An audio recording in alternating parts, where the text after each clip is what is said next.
दोस्तों, आशा करता हूँ आपकी तैयारी बहुत ही अच्छी चल रही होगी और अपनी तैयारी को बेहतर से बेहतर बनाने के लिए हमारे जीके गुरु ट्रिक्स चैनल के साथ जुड़े रहें।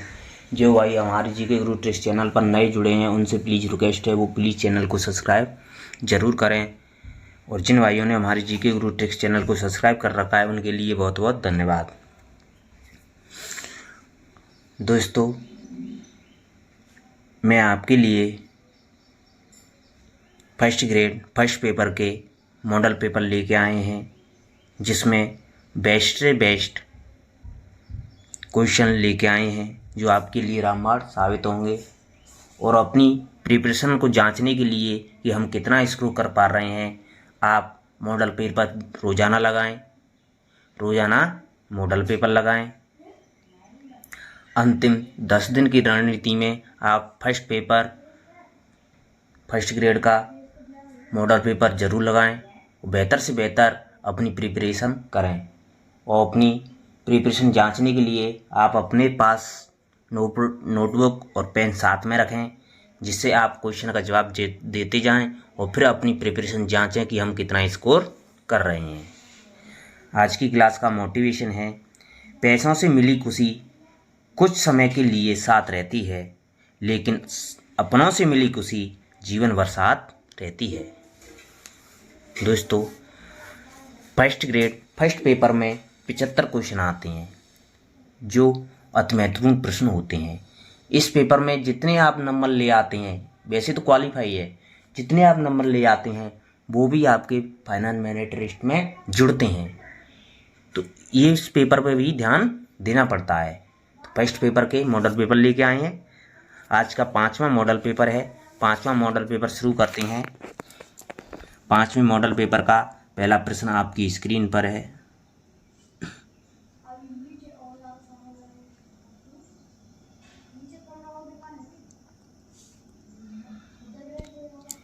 कौन से गुप्तकालीन अभिलेख में कृष्ण और देवकी का उल्लेख हुआ है? समुद्रगुप्त का इलाहाबाद स्तंभ लेख में, स्कंदगुप्त का भीतरी स्तंभ लेख में, बुद्धगुप्त का एरण अभिलेख में, मेहरौली का लोह स्तंभ लेख में। अनुत्तरित प्रश्न। आपका सही जवाब होगा स्कंदगुप्त का भीतरी स्तंभ लेख में, ऑप्शन बा। ऑप्शन बा, स्कंदगुप्त का भीतरी स्तंभ लेख में। भीतरी स्तंभ लेख है वो गाजीपुर जिले की सैदपुर तहसील में है। सैदपुर तहसील में है, जिसमें कृष्ण और देवकी के उल्लेख का वर्णन किया गया है। आपका अगला सवाल है, गुप्त काल को सर्वप्रथम किसने स्वर्ण युग कहा था?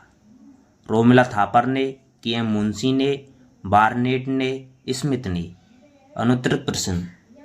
आपका सही जवाब होगा ऑप्शन बा, के.एम. मुंशी ने। के.एम. मुंशी ने गुप्त काल को सर्वप्रथम स्वर्ण युग कहा था। गुप्त काल को सर्वप्रथम स्वर्ण युग के.एम. मुंशी ने कहा था। आपका सही जवाब हो जाएगा ऑप्शन बा। गुप्त काल भारत का पेरक्लीज युग कहलाता है। सर्वप्रथम के.एम. मुंशी ने गुप्त काल को स्वर्ण युग कहा था। पुराणों में गुप्तों को मागध गुप्त कहा गया है। मैक्स मुलर ने गुप्तकालीन साहित्य को पुनर्जागरण कला कहा है, जबकि आर.डी. बनर्जी ने पुनर्जागरण कला कहा है। आपका सही जवाब हो जाएगा के.एम. मुंशी।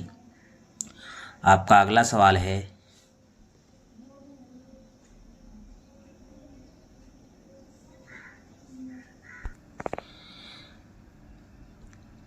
समुद्रगुप्त को कुबेर के समान धनी, वरुण के समान दानी और इंद्र के समान वीर तथा यम के समान दंडकर्ता बताया है। किस में बताया गया है? एरण अभिलेख में, प्रयाग प्रशस्ति अभिलेख में, वीणा वादन प्रकार सिक्कों पर, भीतरी स्तंभ लेख में। अनुत्तरित प्रश्न। आपका सही जवाब होगा ऑप्शन बा, प्रयाग प्रशस्ति लेख में। प्रयाग प्रशस्ति लेख है अभिलेख है जिसमें समुद्रगुप्त को कुबेर के समान धनी, वरुण के समान दानी, इंद्र के समान वीर और यम के समान दंडकर्ता बताया गया है। तो आपका सही जवाब हो जाएगा ऑप्शन वाह। आपका अगला सवाल है,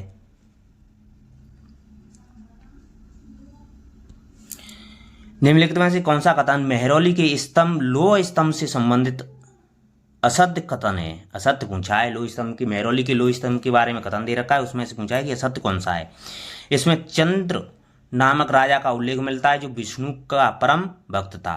चंद्र नामक राजा ने बंगाल के युद्ध में शत्रुओं के एक संघ को परास्त किया था। यह लेख संस्कृत भाषा और ब्राह्मी लिपि में है। इसमें गुप्त शासकों की वंशावली दी गई है। आपका सही जवाब होगा, इसमें असत्य कथन दे रखा है आपका ऑप्शन द। इसमें गुप्त शासकों की वंशावली दी गई है, ये असत्य कथन है, ये असत्य कथन है। आपका अगला सवाल है, औरंगजेब के समय लिखी गई पुस्तक फतवा ए आलमगिरी का संबंध है कानून संहिता से, संगीत से, सूफी सिद्धांत से, सूफी सिद्धांत से? अनुत्तरित प्रश्न। आपका सही जवाब होगा कानून सिद्धांत से। औरंगजेब के समय लिखी गई पुस्तक फतवा ए आलमगिरी है जिसका संबंध कानून सिद्धांत से है। औरंगजेब ने 1663 ईस्वी में अरब ग्रंथों की सहायता से फारसी में प्रशासनिक नियमों, न्याय और कानूनों की पुस्तक फतवा ए आलमगिरी का संकलन करवाया था। इसकी रचना शेख निजाम की अध्यक्षता में 6 व्यक्तियों द्वारा की गई थी। यह भारत में मुस्लिम कानून का सबसे बड़ा डाइजेस्ट है। फतवा ए आलमगिरी है जो मुस्लिम कानून का सबसे बड़ा डाइजेस्ट है। आपका अगला सवाल है,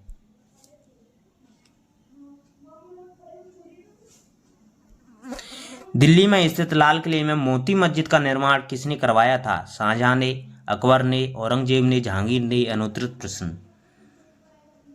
आपका सही जवाब होगा औरंगजेब ने। दिल्ली में लाल किले में स्थित मोती मस्जिद का निर्माण औरंगजेब ने करवाया था। दिल्ली के लाल किले में पूर्ण संगमरमर से बनी मोती मस्जिद है जिसका निर्माण औरंगजेब ने करवाया था। और लाहौर की बादशाही मस्जिद पिथई खां की देखरेख में बनी थी जिसका निर्माण भी औरंगजेब ने करवाया था। औरंगजेब ने औरंगाबाद में अपनी प्रिय बेगम रबिया दुर्रानी की स्मृति में एक मकबरा बनवाया था जिसे बीवी का मकबरा कहते हैं, जिसको ताजमहल की फूहड़ नकल कहा जाता है। इसे दक्षिण का ताजमहल भी कहा जाता है। इसे काला ताज या दूसरा ताज भी कहा जाता है, जो औरंगाबाद महाराष्ट्र में बनवाया था बीवी का मकबरा। आपका अगला सवाल है, हुमायूं कौन से ईरानी चित्रकार या कलाकार को अपने साथ भारत लाया था? आका रिजा, मीर सैयद अली, बेहजाद? अनुत्तरित प्रश्न। आपका सही जवाब होगा ऑप्शन बा, मीर सैयद अली को। मीर सैयद अली को हुमायूं अपने साथ भारत लाया था। मीर सैयद अली हुमायूं का चित्रकार था जिसे अपने साथ भारत लाया था। मुगल चित्रकला की शुरुआत हुमायूं के काल से होती है। अगर मुगल चित्रकला का संस्थापक हुमायूं को माना जाता है,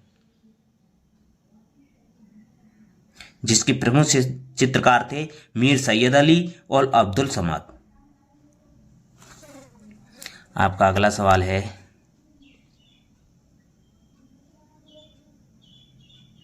सुमेलित करना है दोस्तों। कलाकार दे रखे हैं, उपाधि दे रखी है। कौन सी उपाधि किसको दी गई थी? अब्दुल समद है अब्दुल समद है, उसको किसकी उपाधि दी गई थी? अबुल हसन है, किसको उपाधि दी गई थी? कश्मीर का मोहम्मद हुसैन है, उसको किसकी उपाधि दी गई थी? और उस्ताद मंसूर को किसकी उपाधि दी गई थी? इनको मिलाना है दूसरी तरफ उपाधियों से। तो देखते हैं, अब्दुल समद है, अब्दुल समद को शीरी कलम की उपाधि दी थी। अब्दुल कलम को शीरी कलम की उपाधि दी थी। तो ए का हो जाएगा 3। ए का क्या हो जाएगा? 3। अब ए का 3 किस में दे रखा है? एक में ही दे रखा है, ऑप्शन सा में। तो आपका सही जवाब वैसे भी ऑप्शन सा आ जाएगा। देख भी लेते हैं वैसे। अबुल हसन को नादिर उल जमा की उपाधि दी गई थी। किसकी उपाधि दी गई थी? नादिर उल जमा की उपाधि दी गई थी। कश्मीर का मोहम्मद हुसैन कश्मीर का मोहम्मद हुसैन को नादिर उल अस्र की उपाधि, वो जरी कलम की उपाधि दी गई थी। किसकी उपाधि दी गई थी? जरी कलम की उपाधि दी गई थी। तो सी का हो जाएगा 1। और उस्ताद मंसूर को नादिर उल अस्र की उपाधि दी गई थी। डी का 2। तो 3 4 1 2, 3 4 1 2 आपके ऑप्शन सामने है। आपका अगला सवाल है,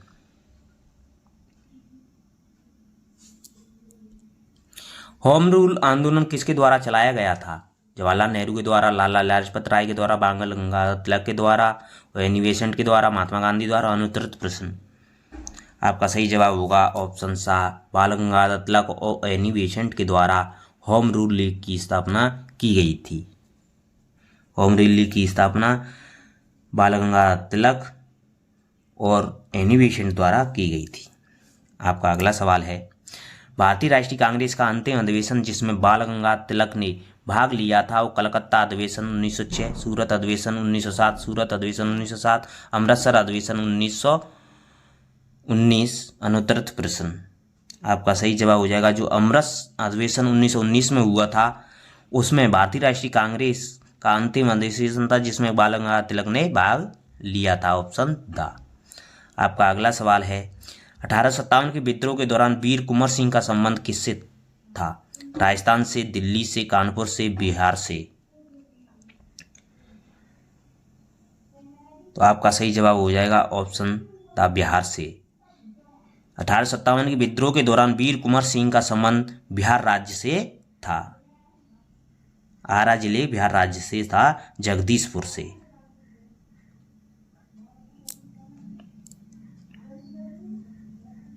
आपका अगला सवाल है, जिन भाइयों ने अभी तक हमारे जीके गुरु टेक्स्ट चैनल को लाइक नहीं किया है वो प्लीज लाइक का बटन जरूर दबाएं। तथा कथित 1857 का प्रथम राष्ट्रीय स्वतंत्रता संग्राम न तो प्रथम न राष्ट्रीय न स्वतंत्रता संग्राम था, यह कथन किसका है? आरसी मजूमदार का, एसएन सेन का, बीडी सावरकर का, जवाहरलाल नेहरू का। अनुत्तरित प्रश्न। यह कथन आरसी मजूमदार ने कहा था। किसने कहा था? आरसी मजूमदार ने कहा था। अगला सवाल है आपका, निम्न में से किस स्थान पर लॉर्ड कैनिंग ने 1 नवंबर 1858 को रानी को घोषणा पत्र पढ़ा था? रानी का घोषणा पत्र पढ़ा था। कानपुर में, आगरा में, दिल्ली में, इलाहाबाद में। अनुत्तरित प्रश्न। आपका सही जवाब होगा ऑप्शन द, इलाहाबाद में। इलाहाबाद में लॉर्ड कैनिंग ने 1 नवंबर 1857 को रानी के घोषणा पत्र को पढ़ा था। आपका अगला सवाल है, 1897 विद्रोह के समय भारत का गवर्नर जनरल कौन था? Dalhousie, Canning, Bentinck. तो 1897 विद्रोह के समय भारत का गवर्नर जनरल लॉर्ड कैनिंग था। कौन था? Lord Canning. ऑप्शन सा। आपका अगला सवाल है, बंकिम चंद्र चटर्जी की अंतिम रचना मानी जाती है? कृष्ण कांतेविल, सीताराम, ललिता और मानस, विश्ववृक्ष। अनुत्तरित प्रश्न।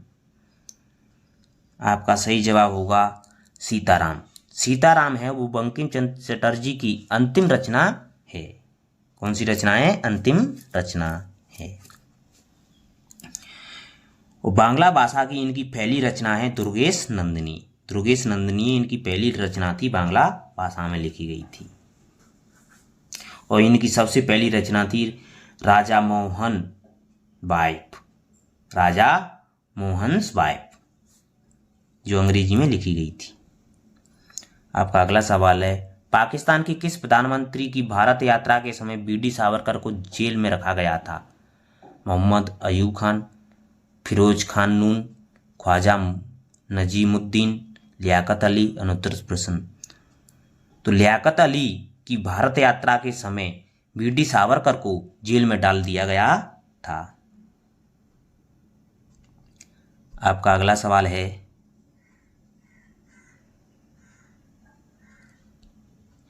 माध्यमिक शिक्षा बोर्ड राजस्थान के प्रतीक चिन्हों लोगों का ध्येय वाक्य क्या है?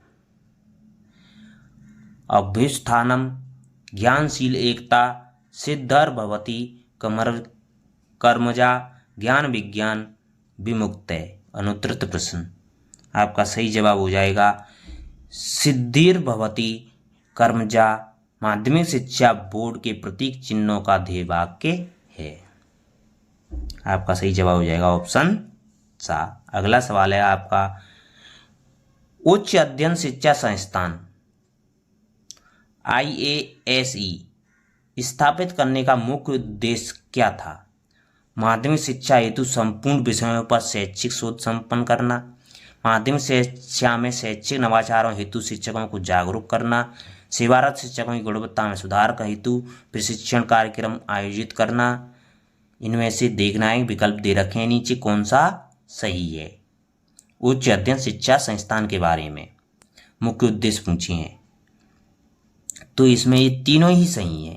ए भी सही है, बी भी सही है, सी भी सही है, तो ए बी सी तीनों सही है। तो ए बी सी तीनों सही है आपके किस ऑप्शन में दे रखे हैं? ए बी सी तीनों सही है आपके ऑप्शन नंबर दा में। तो आपका सही जवाब हो जाएगा ऑप्शन दा। आपका अगला सवाल है,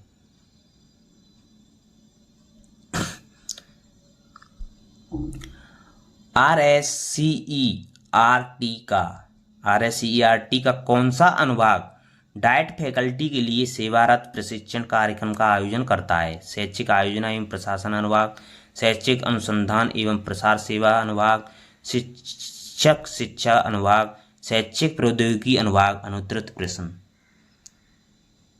आपका सही जवाब होगा शिक्षक शिक्षा अनुभाग है, जो RSCERT के डाइट फैकल्टी के लिए सेवारत प्रशिक्षण कार्यक्रमों का आयोजन करता है। ऑप्शन सा। आपका सही जवाब हो जाएगा ऑप्शन सा।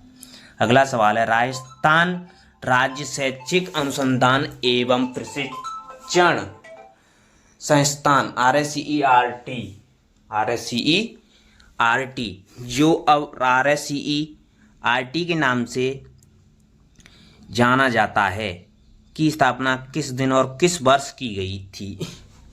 10 अक्टूबर 1977 को, 11 नवंबर 1978 को, 11 नवंबर 1987 को, 10 अक्टूबर 1987 को।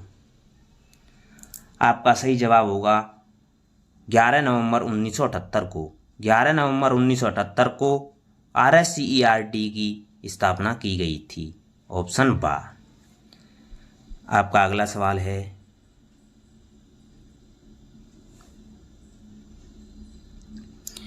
माध्यमिक शिक्षा बोर्ड राजस्थान की संगठनात्मक व्यवस्था में राज्य सरकार द्वारा कितने सदस्यों को नामित किया जा सकता है? 7, 11, 17, 27। अनुत्तरित प्रश्न।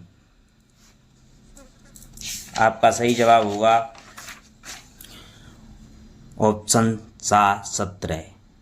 माध्यमिक शिक्षा बोर्ड राजस्थान की संगठनात्मक व्यवस्था में राज्य सरकार द्वारा 17 सदस्यों को नामित किया जाता है, जिसमें एक अध्यक्ष होता है, उपाध्यक्ष पदेन सदस्य 7 होते हैं, निर्वाचित 7 होते हैं, राज्य सरकार द्वारा मनोनीत होते हैं वो 17 होते हैं, और विधानसभा अध्यक्ष द्वारा मनोनीत होते हैं वो 2 होते हैं, और शिक्षा शास्त्री सदस्य होते हैं वो 2 होते हैं। इस प्रकार मिलाकर कुल 36 सदस्य होते हैं। इसमें कितने सदस्य होते हैं? 36। आपका अगला सवाल है, राजस्थान माध्यमिक शिक्षा बोर्ड के सदस्यों का कार्यकाल कितने वर्ष का होता है? 2 वर्ष, 3 वर्ष, 5 वर्ष, 1 वर्ष। अनुत्तरित प्रश्न। आपका सही जवाब होगा 3 वर्ष। राजस्थान माध्यमिक शिक्षा बोर्ड के सदस्यों का कार्यकाल 3 वर्ष का होता है। ऑप्शन बा। आपका अगला सवाल है, निम्नलिखित में से कौन सा कार्य माध्यमिक शिक्षा बोर्ड राजस्थान का नहीं है? माध्यमिक एवं उच्च माध्यमिक कक्षाओं की वार्षिक परीक्षा आयोजन, कक्षा 9 से 12 के लिए पाठ्यक्रम विकसित करना, संबद्ध विद्यालयों को मान्यता प्रदान करना तथा उनका निरीक्षण करना, कक्षा 9 से 12 की पाठ्य पुस्तकों का मुद्रण करना। अनुत्तरित प्रश्न। आपका सही जवाब होगा ऑप्शन दा।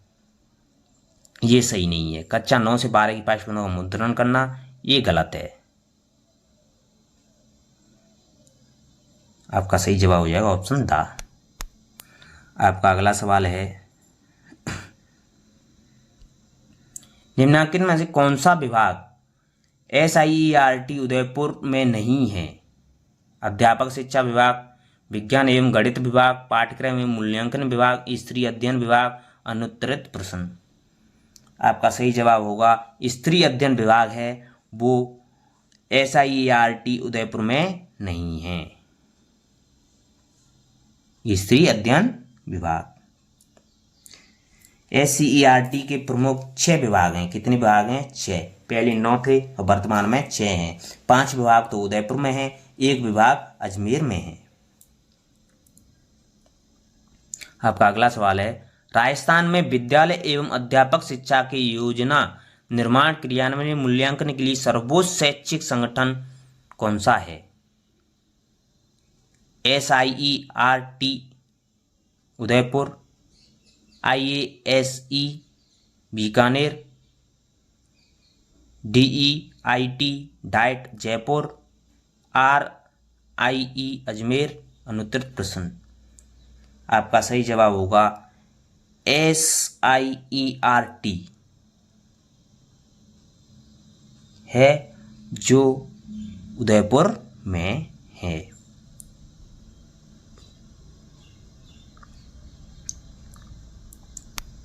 आपका अगला सवाल है, शैक्षिक क्षेत्र में RSERT का कार्य नहीं है। निदेशक प्राथमिक माध्यमिक शिक्षा को शैक्षिक सलाह देना, NCERT को शैक्षिक मार्गदर्शन देना, विद्यालय स्तर पर गुणात्मक सुधार की नोडल एजेंसी के रूप में कार्य करना, IASE और डाइट और CTE को शैक्षिक मार्गदर्शन देना। अनुत्तरित प्रश्न।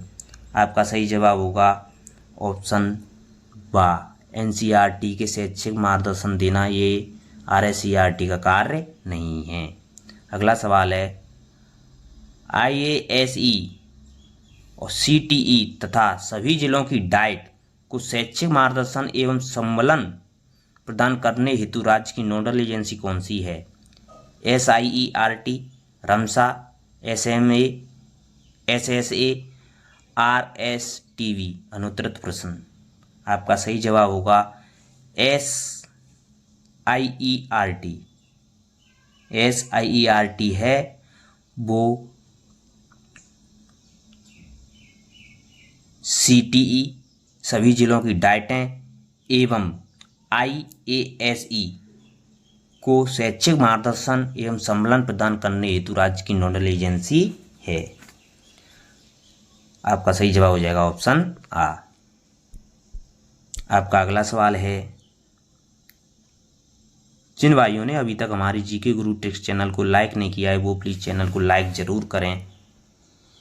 राजस्थान राज्य शैक्षिक अनुसंधान एवं प्रशिक्षण परिषद RSERT उदयपुर का अध्यक्ष कौन होता है? निदेशक, अतिरिक्त निदेशक, उप निदेशक, संयुक्त निदेशक। अनुत्तरित प्रश्न। आपका सही जवाब होगा निदेशक होता है वो RSERT का अध्यक्ष होता है। ऑप्शन आ। RSERT को RT एक्ट 2009 की धारा के तहत किस धारा के तहत समुचित शैक्षिक प्राधिकारी बनाया गया है? धारा 29, धारा 27, धारा 7, धारा 38। आपका सही जवाब होगा धारा 29 के तहत RTE एक्ट 2009 की धारा 29 के तहत समुचित शैक्षिक प्राधिकारी का उल्लेख किया गया है। आपका अगला सवाल है, निम्नलिखित में से कौन सा सुमेलित नहीं है? ये पूछा है दोस्तों, राजस्थान जी क्वेश्चन है। लूनी बेसिन नेहर, नागरोच भूमि डोरा पर्वत, शेखावाटी प्रदेश जोहर, घग्गर मैदान नाली। अनुत्तरित प्रश्न। आपका सही जवाब हुआ इसमें बा, नागर उच्च भूमि डोरा पर्वत। ये सुमेलित नहीं है, ये सुमेलित नहीं है।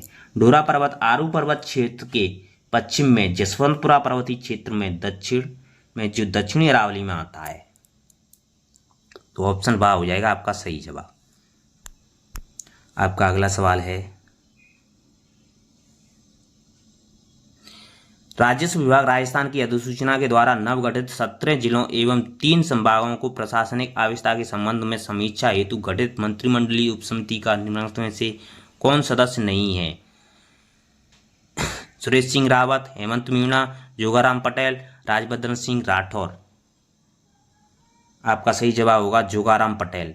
ऑप्शन सा, जोगाराम पटेल हैं वो नवगठित जिलों की समिति के उपसमिति के सदस्य नहीं हैं। ऑप्शन सा। आपका अगला सवाल है,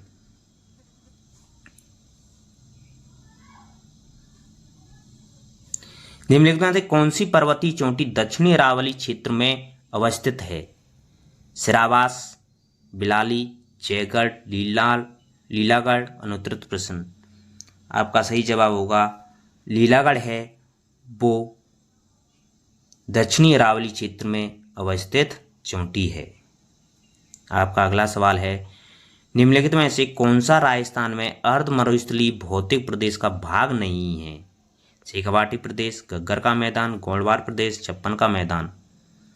आपका सही जवाब होगा जो छप्पन का मैदान है, जो छप्पन का मैदान है वो अर्ध मरुस्थलीय भौतिक प्रदेश का भाग नहीं है। आपका अगला सवाल है, राजस्थान एसडीजी स्थिति रिपोर्ट 2023 के मरुस्थलीकरण से निपटने एवं निम्नीकरण भूमि और मिट्टी को बहाल करने का लक्ष्य निर्धारित किया गया 2025 तक, 2030 तक, 2035 तक, 2040 तक। अनुत्तरित प्रश्न। आपका सही जवाब होगा 2030 तक। 2030 तक इसका लक्ष्य रखा गया था।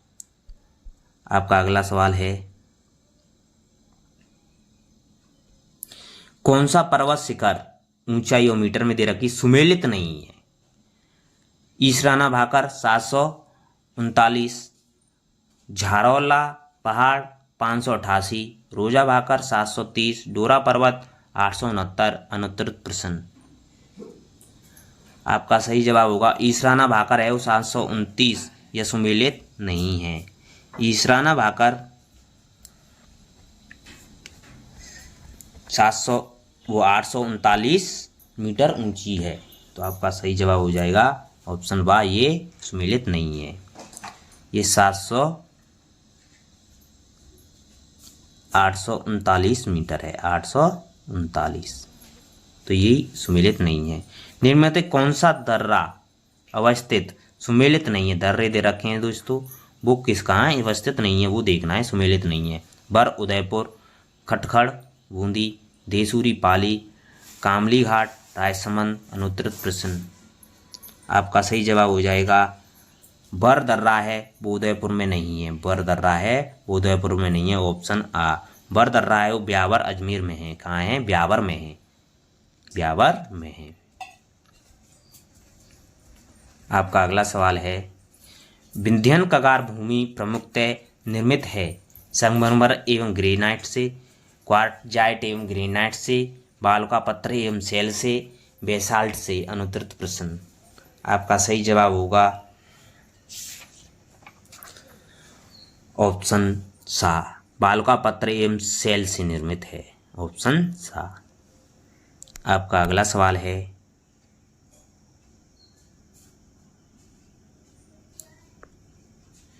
पंचपदरा और सामरला, पंचपदरा, सामरला व कपराना खारे पानी के गर्त निम्नलिखित में से किसमें पाए जाते हैं? शेखावाटी बेसिन में, लूनी जवाई बेसिन में, माही बेसिन में, घग्गर बेसिन में। अनुत्तरित प्रश्न।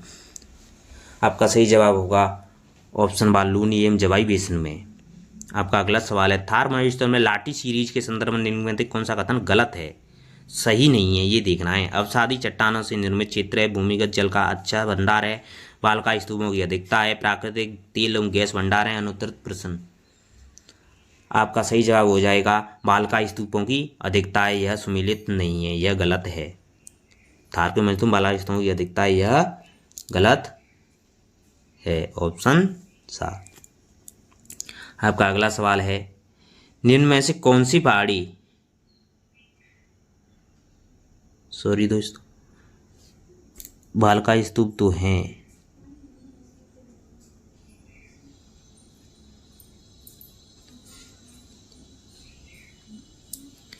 आपका अगला सवाल है, निम्न में से कौन सी पहाड़ी जालौर पहाड़ी के क्षेत्र में अवस्थित नहीं है? झारोला पहाड़, ईसराना भाकर, रोजा भाकर, सायरा। अनुत्तरित प्रश्न। आपका सही जवाब हो जाएगा जो सायरा है वो जालौर क्षेत्र में स्थित नहीं है, सायरा है वो मेवाड़ क्षेत्र में स्थित है, 900 मीटर ऊंची पहाड़ी है, मेवाड़ में है सायरा, ऑप्शन दा। आपका अगला सवाल है,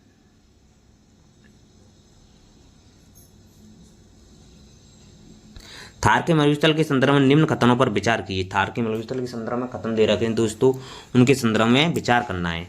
संपूर्ण मरुस्थल रेतीला और बालका स्तूप क्षेत्र है। यह लगभग 1,75,000 वर्ग किलोमीटर क्षेत्र में विस्तृत है। इसका अधिकांश भाग 25 सेंटीमीटर समवर्षा रेखा के पश्चिम में स्थित है। भालेरी चूरू में बरखान प्रकार के बालका स्तूप पाए जाते हैं। अब कूट देखना है दोस्तों कौन कौन से सही हैं। तो थारका मरुस्थल है, संपूर्ण मरुस्थल रेतीला बालका स्तूप क्षेत्र है, ये तो नहीं है दोस्तों, तो एक तो नहीं आएगा। यह लगभग 75,000 वर्ग किलोमीटर क्षेत्र में फैला है, ये सही है। इसका अधिकांश भाग 25 सेंटीमीटर समवर्षा रेखा के पश्चिम में स्थित है, ये भी सही है। भाले चूरू में बरखान प्रकार के बालका स्तूप पाए जाते हैं, हाँ दोस्तों ये भी सही है। तो 2, 3 और 4 सही है, 2, 3, 4 आपके ऑप्शन आ में दे रखे हैं, ऑप्शन आ आपका सही जवाब हो जाएगा। आपका अगला सवाल है, राजपूताना शब्द का प्रयोग सर्वप्रथम किसने किया था? मुनर रैंड सिंह ने, कर्नल जेम्स टॉड ने, गौरीशंकर ओझा ने, जॉर्ज थॉमस ने। अनुत्तरित प्रश्न, आपका सही जवाब हो जाएगा जॉर्ज थॉमस ने। जॉर्ज थॉमस ने राजपूताना शब्द का सबसे पहले प्रयोग किया था। कर्नल जेम्स टॉड ने राजस्थान शब्द का सर्वप्रथम प्रयोग किया था। आपका अगला सवाल है, 0.1 मोल कार्बन परमाणु में कणों की संख्या कितनी होती है? तो दोस्तों मोल संख्या निकालने के लिए कणों की संख्या बटे आवोगाद्रो संख्या का सूत्र लगता है। कणों की संख्या बटे आवोगाद्रो संख्या, N/NS, N/N ये फॉर्मूला लगता है, कणों की संख्या निकालने का फॉर्मूला होता है। इसे हिसाब निकाल लेना। तो आपका आवोगाद्रो संख्या वैसे भी होती है, आवोगाद्रो संख्या वैसे भी याद कर लेना आप। तो 6.022 गुणा 10⁻22 ये होती है आवोगाद्रो संख्या। उसमें से एक कम कर देंगे, आवोगाद्रो संख्या 23 होती है, इसमें से एक कम कर देंगे तो आपको हो जाएगा 22। 6.022 आपका ऑप्शन बा सही जवाब हो जाएगा। आपका अगला सवाल है, 8 ग्राम ऑक्सीजन अणु में कणों की संख्या कितनी होती है? अब 8 ग्राम ऑक्सीजन में कणों की संख्या निकालनी है। तो 8 ग्राम ऑक्सीजन कणों की संख्या हो जाएगी आपकी 1.51 गुणा 10⁻23, 1.51 गुणा 10⁻23 ऑप्शन दा। आपका अगला सवाल है,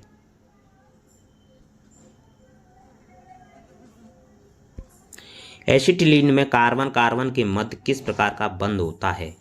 एकल सहसंयोजी बंध, एकल सहसंयोजी बंध,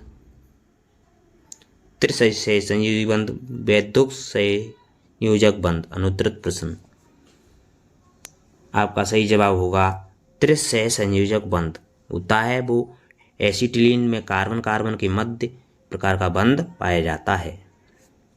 अगला सवाल है आपका, निम्नलिखित में से कौन सा यौगिक में किसका क्वथनांक अधिक होता है? एसिटिक अम्ल, क्लोरोफॉर्म का, एथेनॉल का, मीथेन का। अनुत्तरित प्रश्न, आपका सही जवाब हो जाएगा एसिटिक अम्ल का, ऑप्शन आ, क्वथनांक सबसे अधिक होता है। आपका अगला सवाल है, निम्नलिखित में से कौन सा प्रक्रम ऊष्माक्षेपी है? कपूर का ऊर्ध्वपातन, एक सांद्र अम्ल का तनुकरण, बिना बुझे हुए चूने के साथ जल की अभिक्रिया, सब्जियों का विघटन होकर कंपोस्ट बनना। नीचे कूट दे रखे हैं दोस्तों, बताने हैं। तो आपका हो जाएगा कपूर का ऊर्ध्वपातन ऊष्माक्षेपी नहीं है, ये तो हो जाएगा नहीं, एक तो होगा ही नहीं, तो एक वाले सभी गलत हैं। तो आपका वैसे ही ऑप्शन हो जाएगा दा, कि एक ऑप्शन दा। अगला सवाल है आपका, यहाँ से दोस्तों हिंदी के क्वेश्चन आ गए हैं, सुमेलित करना है दोस्तों। संधि विच्छेद दे रखे हैं, संधि दे रखी है कि अन्नाभाव बराबर अन्न प्लस अभाव, इसमें कौन सी संधि ऐसे सुमेलित करना है दोस्तों। चंद्रोदय बराबर चंद्र प्लस उदय, आवश्यकता बराबर अति प्लस आवश्यक, महेश्वरी बराबर महा प्लस ऐश्वर्य। इसमें संधि दे रखी है, संधि से मिलान करना है, गौण यानी दीर्घ वृत्त, तो आपको मिलान करना है। अन्ना प्लस भाव, अन्ना प्लस भाव, ये हो जाएगा आपका दीर्घ संधि। कौन सी संधि? दीर्घ संधि, दीर्घ संधि। तो ए में 3 इसमें भी दे रखा है और इसमें भी दे रखा है, तो ये दोनों तो कट हो जाएंगे, बा और सा बचे। चंद्रोदय, चंद्र प्लस उदय, चंद्र प्लस उदय, चंद्र प्लस उदय में हो जाएगी गुण संधि, तो बी का हो जाएगा एक, बी का एक इसमें नहीं इसमें है, बी का एक ऑप्शन सा हो जाएगा आपका सही जवाब। आपका अगला सवाल है,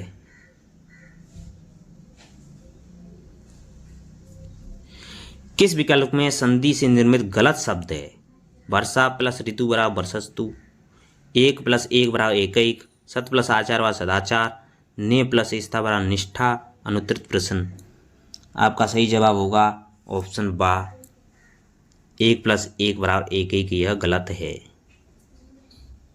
एक प्लस एक बराबर एक एक, इस पे दो मात्राएं आती हैं, वृद्धि हो जाती है, ये कईक, ऐसी दो मात्राएं आती हैं, तो आपका हो जाएगा ऑप्शन बा। अगला सवाल है, किस विकल्प में शब्द का सही संधि विच्छेद नहीं है? सन्निहित बराबर सम प्लस निहित, उत्थान बराबर उत प्लस स्थान, बहिरागत बराबर बहिर प्लस आगत, परोक्ष बराबर परह प्लस अच, अनुत्तरित प्रश्न।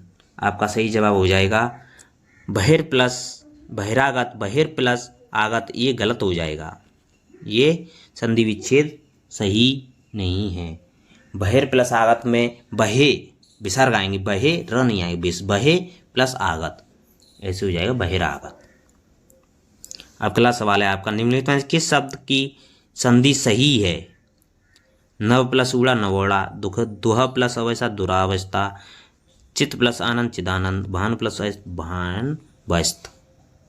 आपका सही जवाब हो जाएगा भान प्लस अस्त भानवस्त, ये सही संधि विच्छेद है, सही संधि है, आपका ऑप्शन द। अगला सवाल है आपका, किस विकल्प में गलत संधि विच्छेद है? पुत्र पुत्रेषणा, पुत्र प्लस एषणा, बाघरी बाघ प्लस हरी, सरोरूह सरह प्लस रूह, गिरीश गिरी प्लस ईश, अनुत्तरित प्रश्न। आपका सही जवाब हो जाएगा पुत्र प्लस एषणा, पुत्रेषणा, ये सही संधि विच्छेद है, वो गलत है, पुत्रेषणा ये गलत है। पुत्र प्लस एषणा होता है, छोटी ये आती है, इस पे मात्रा नहीं आती, छोटी ये, तो ये गलत है, ऑप्शन आ हो जाएगा आपका सही जवाब। आपका अगला सवाल है,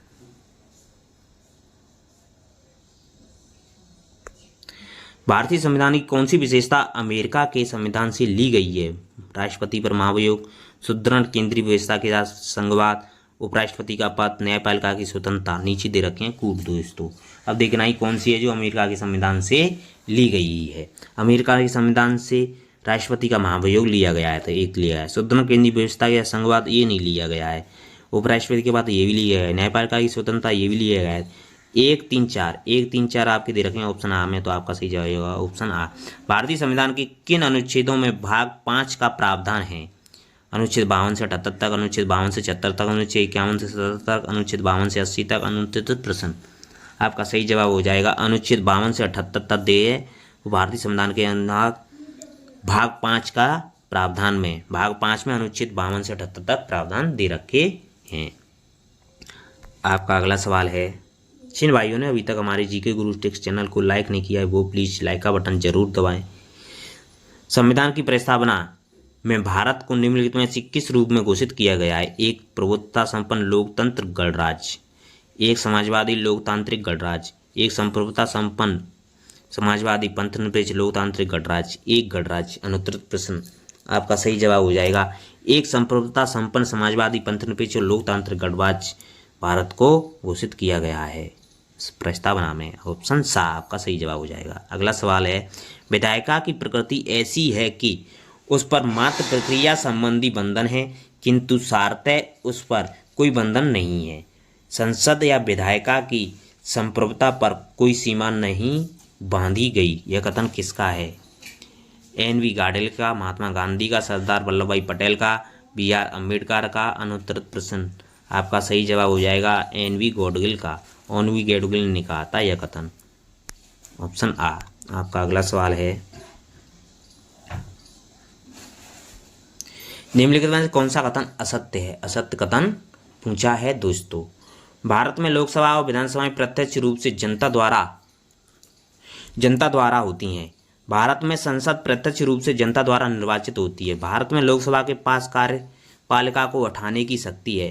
विधायिका जनप्रतिनिधियों का जनता के प्रति उत्तरदायित्व सुनिश्चित करती है। अनुत्तरित प्रश्न आपका सही जवाब हो जाएगा भारत में संसद प्रत्यक्ष रूप से जनता द्वारा निर्वाचित है। ऑप्शन बा आपका सही जवाब हो जाएगा।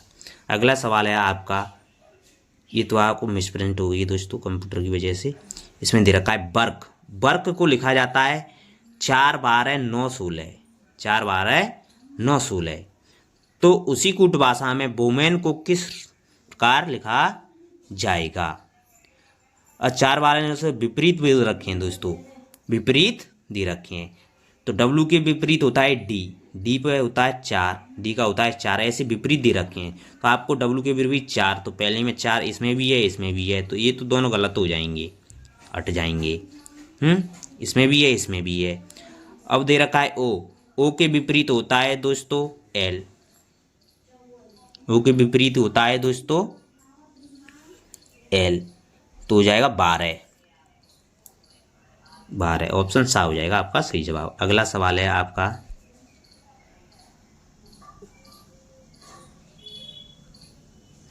यदि A बराबर 1 तो ACE बराबर 9, तो ART बराबर कितना होगा? दे रखा है दोस्तों, सभी के क्रमों को जोड़ दिया गया है कि A आता है 1 पर, फिर C आता है 3 पर, E आता है 5 पर। इन सबको जोड़ेंगे तो कितना आता है 9। ऐसे ही A आता है 1 पर, R आता है 18 पर, T आता है 20 पर।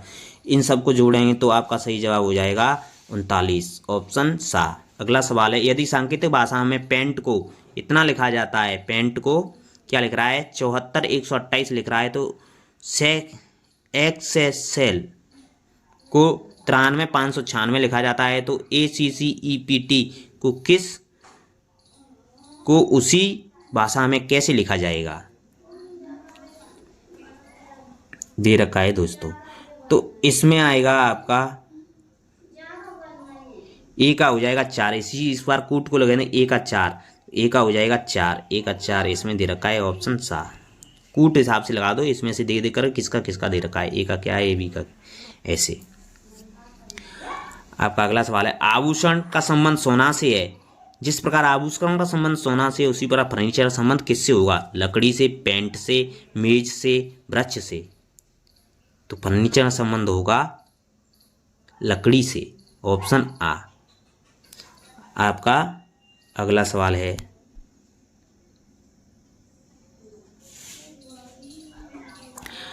जिस प्रकार फूल का संबंध पंखुड़ी से है, तो पुस्तक का संबंध किससे होगा? पृष्ठ से, विशेष सूची से, लेखक से, पुस्तकालय से। अनुत्तरित प्रश्न आपका सही जवाब होगा पृष्ठ से। जिस प्रकार फूल में पंखुड़ी होती है, तो पुस्तक में पृष्ठ होते हैं, ऑप्शन आ। अगला सवाल है आपका, कागज रिम, कागज रिम। तो इसी प्रकार संबंध देखना है दोस्तों। अंडे दर्जन, पुस्तकें ढेर, शाखाएं झाड़ी, भोजन पैकेट। आपका सही जवाब हो जाएगा अंडे और दर्जन। अंडे होते हैं वो दर्जन में होती हैं, कागज रिम में होता है, तो अंडे दर्जन में होते हैं। इस प्रकार संबंध हो जाएगा। अगला सवाल है आपका,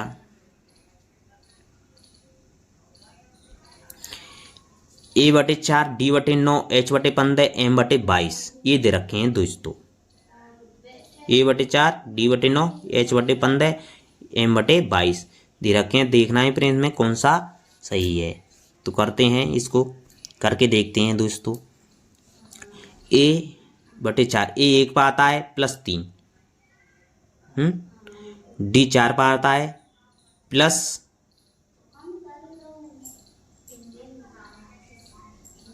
तो ऐसी देखो, तो 4 पे से प्लस कितना हो गया,